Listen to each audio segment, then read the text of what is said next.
नमस्कार दोस्तों, एस के स्टोरीज चैनल में आप सबका हार्दिक स्वागत है। इब्ने सफी का उपन्यास जंगल में लाश, अध्याय 5, अजीबोगरीब चिड़िया। फरीदी रुमाल बिछाकर जमीन पर बैठ गया। वह सिगार के लंबे लंबे कश ले रहा था। उसकी आंखें एकटक गीदड़ की लाश पर जमी हुई थी। कांस्टेबल आपस में खुसर फुसर कर रहे थे। हमीद गड्ढे से मिट्टी निकाल निकाल कर एक तरफ ढेर कर रहा था। उसे अभी उम्मीद थी कि जल्दी कोई चीज मिल जाएगी जिसे सुराग लगाने में आसान। थोड़ी देर बाद बहुत थक कर माथे से पसीना पोंछने लगा। फरीदी की निगाहें अब जमीन पर चक्कर लगा रही थी। अचानक वह चौंक पड़ा और उसकी आंखें चमकने लगी। वह उठकर गड्ढे के पास गया और फिर वहां झुककर कुछ देखते हुए पश्चिम की तरफ बढ़ने लगा। कुछ दूर जाकर बहुत सीधा खड़ा हो गया और तेज आवाज में बोला, हमीद, हमीद, यहाँ आओ, तुम्हें एक दिलचस्प चीज दिखाऊं। हमीद हाथ से मिट्टी झाड़ता हुआ उसकी तरफ लपका। यहाँ देखो। फरीदी अपनी जमीन की तरफ इशारा करते, क्या? मुझे तो कुछ भी नजर नहीं आता। अरे भाई, फरीदी ने जमीन पर बैठते हुए किसी चीज की तरफ इशारा किया। जी हाँ, यह किसी चिड़िया के पंजों के निशान है। तो क्या यह अजीब बात नहीं? अजीब बात? हमीद जोर से हंसते हुए बोला, इसमें कोई अजीब बात नजर नहीं आती। भला किसी चिड़िया के पंजों के निशान में क्या अजीब बात हो सकती है? भाई मान गया, फरीदी हंसते हुए बोला। क्या? यही कि तुम जिंदगी भर एक कामयाब जासूस नहीं हो सकते। चलिए, मान लेता हूँ, लेकिन आखिर यह तो बताइए कि इस निशान में अजीब बात कौन सी है? जमीन देख रहे हो कितनी सख्त है? फरीदी मुस्कुराकर बोला, अभी तक बारिश भी नहीं हुई। ऐसी सूरत में किसी मामूली चिड़िया के पंजे इतने गहरे निशान नहीं बना सकते। तो फिर इसका मतलब यह हुआ कि इसका वजन 2.5-3 मन से किसी तरह कम ना होगा। और इतने वजन की चिड़िया के इतने छोटे छोटे पंजों का ख्याल हैरत में डालता है। फौरन सोचो तो बिल्कुल ऐसा ही लगता है ना, जैसे किसी ऊंट को गोरैया के पंजे दे दिए गए हों।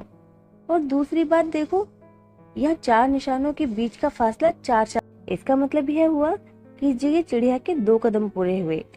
पहली चीज ये कि इतनी वजनदार चिड़िया इतने छोटे पैर रखती है कि वह 4 उंगल से ज्यादा नहीं फैल सकती। यह चारों निशान यहाँ खत्म हो गए। इसके बाद तकरीबन 1.5 फुट के फासले पर फिर वैसे ही 4 निशान मिलते हैं। इसलिए दूसरी हैरत की बात यह हुई कि चिड़िया हर 2 कदम पर चलने के बाद 1.5 फुट कूदती है। मेरे पीछे आओ, फरीदी ने आगे बढ़ते हुए कहा। यह देखो, कहीं भी इसके चाल में फर्क नहीं। 2 कदम चलने के बाद उसके लिए 1.5 फुट उछलना जरूरी है। कहो, कभी ऐसी चिड़िया ख्वाब में भी देखी है? अब बताओ कैसी रही? फरीदी साहब, मैं फिर कहता हूँ कि अब भूत। ओहो, फरीदी हमीद की बात काटते हुए बोला, वही चुगतपने की बातें। तो फिर और क्या किया जाए? अभी कुछ किया ही क्यों जाए, फरीदी ने कहा। और दूसरी बात यह देखो कि यह चिड़िया उस तरफ से आई है, गड्ढे तक गई और फिर उसी तरफ से वापस चली गई। वाकई बड़ी अजीब बात है, हमीद ने फरीदी की आंखों में देखते हुए कहा। और दिलचस्प भी, फरीदी ने मुस्कुराकर कहा। ऐसी अजीबोगरीब चिड़िया का शिकार भी दिलचस्प होगा। क्या तुम अपना पिस्तौल साथ लाए हो? पिस्तौल तो है मेरे पास, मगर घबराओ नहीं, मेरी मौजूदगी में यहाँ के भूत तुम्हारा कुछ नहीं बिगाड़ सकते। आओ मेरे साथ चलो, फरीदी ने उसके कंधे पर हाथ रखते हुए कहा। क्या उन लोगों के साथ में चलेगा? हमीद ने कांस्टेबलों की तरफ इशारा करते हुए कहा। अजीब डरपोक आदमी हो, इतने आदमी देखकर अगर चिड़िया उड़ गई तो? तुम्हें तो कोई कहानी सुनाने वाली दादी अम्मा होनी चाहिए। मत बनो बरखुदार। चलिए साहब, हमीद मुद्दा-सी आवाज। दोनों उन अजीबोगरीब निशानों को देखकर आगे बढ़ने लगे। आगे चलकर फिर झाड़ियों का सिलसिला शुरू हो गया। झाड़ियों के बीच बलखाती हुई एक पगडंडी दूर तक चली गई थी। देखो मियां हमीद, ये चिड़िया हम लोगों की तरह अक्लमंद मालूम होती है कि झाड़ियों में घुसने के बजाय पगडंडियों पर ही चलती है। बहुत मुमकिन है कि यह काफी पढ़ी लिखी भी हो। क्या ख्याल है? मैं क्या बताऊं, आप भूत भूतनियों को तो मानते नहीं। खैर, कभी ना कभी तो मानना पड़ेगा। हो सकता है कि इसी केस के सिलसिले में मैं आपको अपने ख्याल भाई, तुम्हें जासूसी करने के लिए किसने कहा था? मैं तुम्हें तुम्हारे साथियों में सबसे ज्यादा होशियार समझता था, लेकिन तुम निकले नीरे गवार। आप जो चाहे कहें, मगर मुझे पूरा यकीन है कि यह सब किसी इंसान का काम नहीं। अच्छा चलो, वह भूत ही सही, लेकिन साफ रहे कि मैं अपने इलाके में भूत का वजूद भी बर्दाश्त नहीं कर सकता। देखिए, ऐसा ना कहिए, हमीद जल्दी से बोला। क्यों? क्या भूत तुम्हारे रिश्तेदार हैं? अगर ऐसा है तो मैं अपने अल्फाज वापस लेता हूँ। आप तो समझते नहीं, हमीद बुरा मान। क्या नहीं समझता? खैर होगा, हटाइए, मुझे क्या। आखिर कुछ कहो भी तो। अब ज्यादा बेवकूफ बनना नहीं चाहता। क्या तुम बुरा मान गए? अरे भाई, रास्ता काटने के लिए भी तो कुछ होना चाहिए। मालूम नहीं अभी और कितनी दूर चलना होगा। मेरा ख्याल है क्यों ना इस केस को मामूली छानबीन के बाद टाल दिया जाए। मैं आपको यकीन दिलाता हूँ कि यह किसी इंसान का काम नहीं, हमीद ने संजीदगी से कहा। भाई बहुत अच्छे, क्या बात कही आपने, फरीदी ने हमीद की पीठ ठुकते हुए कहा। लेकिन हमीद साहब, यह पहला केस है जिसने मुझे सही मायने में मजा आ रहा। वे दोनों चिड़िया के पंजे के निशान पर चलते हुए लगभग 1 मील निकल आए थे। यहाँ आकर वह पगडंडी एक कच्ची सड़क में मिल गई थी। सड़क के उस पार फिर घनी झाड़ियों का सिलसिला शुरू हो गया था। यहाँ निशान भी मिट गए थे। सड़क की दूसरी तरफ के निशानात ना मिले। फरीदी कुछ देर तक खड़ा सोचता रहा, फिर चुटकी बजाकर बोला, तो हमीद साहब, वह चिड़िया यहाँ तक पैदल आई, इसके बाद से मोटर पर बैठकर उत्तर की तरफ रवाना हो गई। हमीद यह सुनकर हंसने लगा। इस वक्त मुझे अपना बचपन याद आ रहा है, हमीद हंसी रोकते हुए बोला। तुम शायद मजाक समझ रहे हो, फरीदी ने संजीदगी से कहा। यह देखो, मोटर के पैरों के निशान दक्षिण की तरफ से कहीं नजर नहीं आ रहे। कोई मोटर यहाँ। उसके बाद फिर 20 मील की तरफ से उत्तर की तरफ घुमाया। यहीं से चिड़िया के पंजों के निशान भी गायब हैं। हो सकता है कि चिड़िया मोटर की आवाज सुनकर उड़ गई हो, हमीद बोला। फिर भाई बचपन की बातें। अरे मियाँ, अगर वह 2.5-3 मन की चिड़िया उड़ सकती होती तो इतनी दूर पैदल क्यों आती? यह रही बेपर की, हमीद जोर से हंसकर बोला। खैर, खुदा का शुक्र है कि तुम हंसे तो, फरीदी ने मुस्कुरा कर कहा। अच्छा जाओ, अब इस मोटर के पीछे चलें, तो आप साफ निकल जाने के बाद लकीर पीटने वाली मिसाल पर काम करेंगे। हमीद जमीन पर बैठकर बोला। अब तो चला नहीं जाता, पहले आप यह तो बताइए कि आप इस प्लान पर काम कर रहे हैं, तभी चलूंगा। बच्चे मत बनो, चलो उठो, गर्मी के मारे बुरा हाल हो रहा है। खैरियत यही है कि अब लू नहीं चल रही।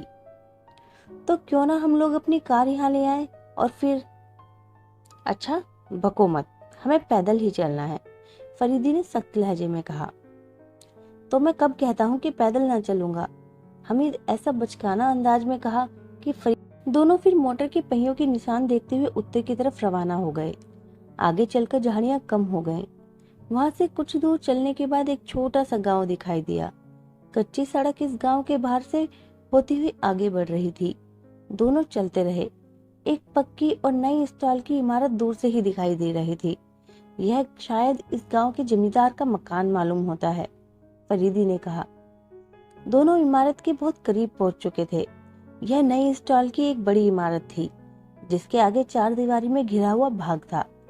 देखिए, मोटर के पहियों के निशान कहाँ ले जाते हैं। ठहरो, फरीदी हमीद की बात काटता हुआ जमीन पर झुक गया। हमीद बुरा सा मुंह बनाए हुए दूसरी तरफ देखने लगा। यह देखो, शायद वह चिड़िया यहीं पर मोटर से उतरी है, फरीदी ने चिड़िया के पंजे के निशान की तरफ इशारा करते हुए कहा, जो कहीं कहीं नजर आ रहे हैं। फरीदी निशान को देखता हुआ फाटक की तरफ बढ़ रहा था। दोनों बाग में घुस गए। अचानक एक बड़ा कुत्ता गुर्राता हुआ उनकी तरफ लपका। जैक जैक, एक औरत जैसी आवाज आई और कुत्ता दुम हिलाता हुआ लौट गया। आप लोग कौन हैं और यहाँ क्या कर रहे हैं? औरत करीब आकर तेज आवाज में बोली। कपड़ों और बातचीत के अंदाज से मालूम हो रहा था कि वह इस घर की मालकिन है। उसने प्याजी रंग की जॉर्जेट की साड़ी पहन रखी थी। बाल पीठ पर बिखरे हुए थे। आंखों में अजीब किस्म की कशिश थी। सार्जेंट हमीद एक खूबसूरत जवान औरत को अपनी तरफ देखकर कुछ बौखला सा गया, लेकिन फरीदी के अंदाज में कोई बदलाव नहीं आया। आराम से बोला, मोहतरमा, हम लोग डिपार्टमेंट ऑफ इन्वेस्टिगेशन से आए हैं। खैर, खुदा का शुक्र है कि आप लोग आए तो, उसने मजाकिया अंदाज में कहा। मैं आपका मतलब नहीं समझा, फरीदी ने हैरान होकर कहा। बहुत खूब, तो आप लोग इस बाग में सैर करने के लिए आए हैं? जी नहीं, हम लोग तो खैर छोड़। कुछ सुराग मिला? मैं बहुत परेशान हूँ, वह बोली। फरीदी और हमीद हैरत से एक दूसरे का मुंह ताकने लगे। मोहतरमा, मैं कुछ समझ नहीं सका, फरीदी ने कहा। तो आप लोग यहाँ क्या करने आए हैं? वह गुस्से से बोली। देखिए, साफ साफ बात कीजिए। हम लोग कत्ल की छानबीन कर रहे हैं, फरीदी ने कहा। कत्ल? वह चौंक कर एक कदम पीछे हटते हुए बोली। किसका कत्ल? एक गुमनाम आदमी का। देखिए साहब, बेकार दिमाग मत खराब कीजिए। आपको एक औरत से मजाक करने की अच्छी खासी सजा मिल सकती है। लीजिए, देख लीजिए, फरीदी ने अपना विजिटिंग कार्ड देते हुए कहा। इंस्पेक्टर AK फरीदी, औरत ने धीरे से कहा। फरीदी साहब, माफ कीजिएगा, मैं बहुत परेशान हूँ। परसों रात से मेरी सही वह 2 महीने के लिए यहाँ आई थी। मेरी समझ में नहीं आता कि मैं उसके माँ बाप को क्या जवाब दूंगी। मैंने पुलिस में रिपोर्ट भी दर्ज कराई थी। इस वक्त समझी कि शायद आप लोग उसी के सिलसिले में कोई खबर देने आए हैं। मोहतरमा, हमें इसका कोई इल्म नहीं। हम तो इस वक्त एक अजीबोगरीब चिड़िया का पीछा करते हुए यहाँ आए हैं, फरीदी ने कहा। हमें आपकी सहेली की कोई खबर नहीं। मुझे सख्त अफसोस है। अगर शाम को यहाँ की पुलिस ने कोई खबर न दे तो मैं यकीनन इस मामले में आगे बढ़ा दूंगी। अगर आप मुझे उस चिड़िया की तलाश में मदद दे सकें तो शुक्रगुजार हो जाऊंगा। आप इत्मीनान, मैं आपकी सहेली का पता लगाने की कोशिश करूंगा, मैं वादा करता हूँ। भला मैं क्या बता सकती हूँ? इस बाग में दिन भर अंदर परिंदे आते होंगे, वह मुस्कुराकर बोली। नहीं, यह परिंदा अपनी तरह का एक ही मालूम होता है, फरीदी ने कहा। मैं आपका मतलब नहीं समझी। यही कि इसका वजन 2-2.5 मन से किसी तरह कम ना होगा, हमीद ने जल्दी से कहा। आप तो तिलिस्मी बातें कर रहे हैं, हंसते हुए वह बोली। यह सार्जेंट हमीद है, फरीदी ने हमीद की तरफ इशारा करते हुए कहा। बहुत दिलचस्प आदमी है, आप इनकी बातों का कुछ ख्याल ना कीजिएगा। ओह, कोई बात नहीं, औरत मुस्कुराकर बोली। फरीदी को अपनी बेवकूफ़ी पर अफसोस हो रहा था कि उसने चिड़िया का राज इतनी जल्दी क्यों कह दिया। अपनी गलती का एहसास होते ही वह फौरन संभल कर बोला।